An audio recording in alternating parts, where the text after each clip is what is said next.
Hi అండి, అందరికీ నమస్తే. వెల్కమ్ టు తాలింపు కిచెన్. ఈరోజు రెసిపీ వచ్చేసి కొబ్బరి పచ్చడి అండి.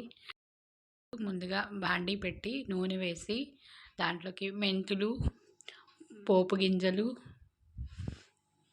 కొద్దిగా పల్లీలు, జీలకర్ర వేసి వేయించాలండి.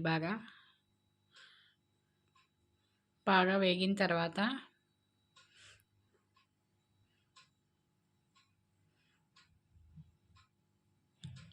కొద్దిగా అల్లం ముక్కలు, వెల్లుల్లిపాయి, పచ్చిమిరపకాయ వేసి ఇంకొంచెం సేపు వేయించాలి.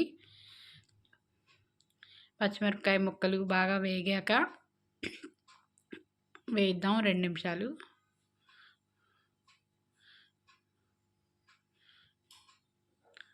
బాగా వేగాక ఇంగువ, కొబ్బరి ముక్కలు వేసి ఇంకొంచెం ఒక 2 నిమిషాలు మగ్గనివ్వాలండి.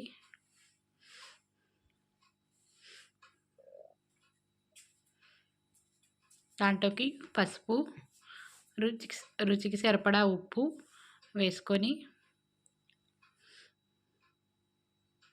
వీడియో క్లిప్పింగ్ మిస్ అయిందండి. కొద్దిగా చింతపండు, కొద్దిగా బెల్లం ముక్క కూడా వేసుకుంటే బాగుంటుంది. ఇష్టం లేని వాళ్ళు స్కిప్ చేయొచ్చు.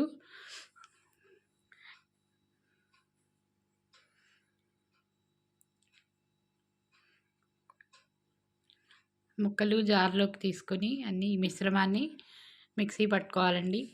వేడివేడిగా కొబ్బరి పచ్చడి రెడీ అండి.